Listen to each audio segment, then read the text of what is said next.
Hi, my name is Brad Bass. I'm faculty in the School of the Environment, and I'm going to give you a brief introduction to natural hazards. So why are natural hazards important?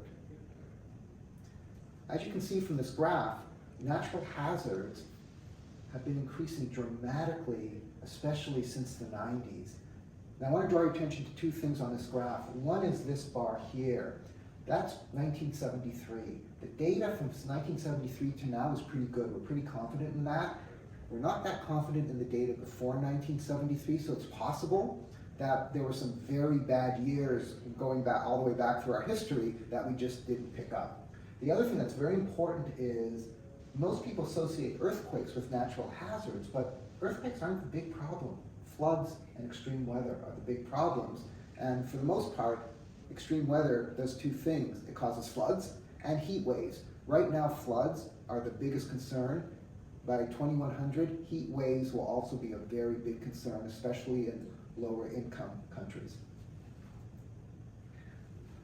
When people think of natural hazards, they immediately think of dying. People die, which it does happen, but if you look at this graph, you can see that the death rate from natural hazards has come right down, and most of it's associated with earthquakes, not surprisingly. What's gone up is the cost of natural hazards. Not only has the cost gone up, most of those costs are uninsured costs, so they're very hard to recover. Why has this happened? Look at the country that had the most natural hazards in 2023. You might be surprised to find out it was the United States. Second was China. Where do most people live in these countries? They live in large cities. What do you have in large cities? Lots of infrastructure, expensive infrastructure.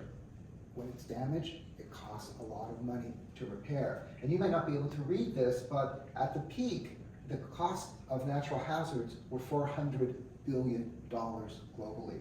But even without that, we're still well over $200 billion globally for natural hazards. Now, Policy Horizons, a federal government think tank, brought together a lot of experts and asked them, what are the major disruptions you're concerned about in the next 10 years? Two of them that always came up in every list was emergency responses being overwhelmed. What triggers an emergency response? Primarily natural hazards, so that's not surprising. But the next one is a natural hazard people don't think about, and that's the collapse of ecosystems, because biodiversity is being lost. Now here's what's really interesting. You remember how I showed you how the costs have increased dramatically? As the costs have increased of natural hazards, biodiversity globally and across Europe, Asia, Africa, Latin America, it's all gone down. So we have a negative correlation between the cost of natural hazards going up and biodiversity going down. And as I told you, floods are the most frequent natural hazard. Cities are where most people live and where most of the infrastructure is, and yet cities probably are responsible for the largest loss in biodiversity.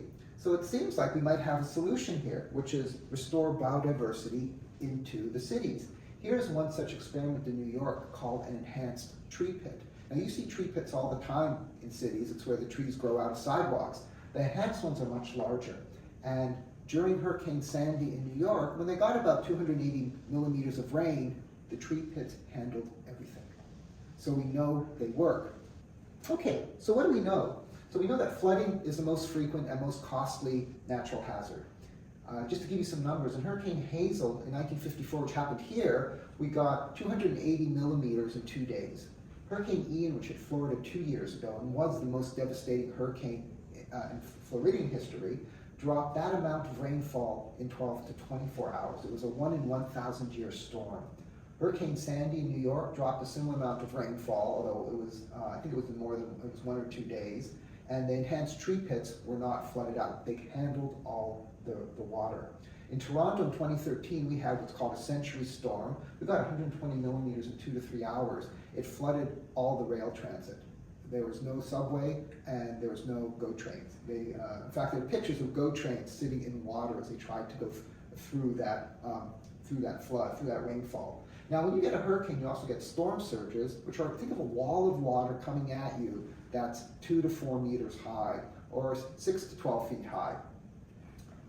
One solution that we now know is to increase the green space in cities.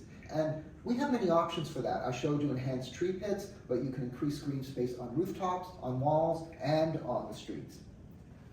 So here's one option you could consider. You're in the city of Toronto. How much more urban green space, or maybe even biodiverse urban green space, would be required to minimize the flood damage? Now there's a rule of thumb that we should have at least 25% of the city's area in green space. Currently with Toronto it's 13. So essentially you have to at least double that, but that may not be enough. I'm not telling you it's enough. But essentially it's an optimization problem. We want to minimize the flooding by putting green space on every surface we can, roofs, walls, streets. We're constrained by where we can put it and how much we can put in each space. Maybe we're constrained by cost.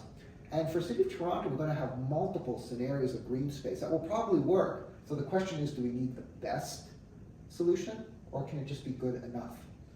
And finally, this is really a suitable problem for some AI techniques which you may or may not be familiar with, such as genetic algorithms. So that's it for today. I wish you best of luck with the hackathon. I will be available for some consultation throughout the time you're working on this. And I'd also like to thank the organizers of the NewHacks for inviting me to speak with you.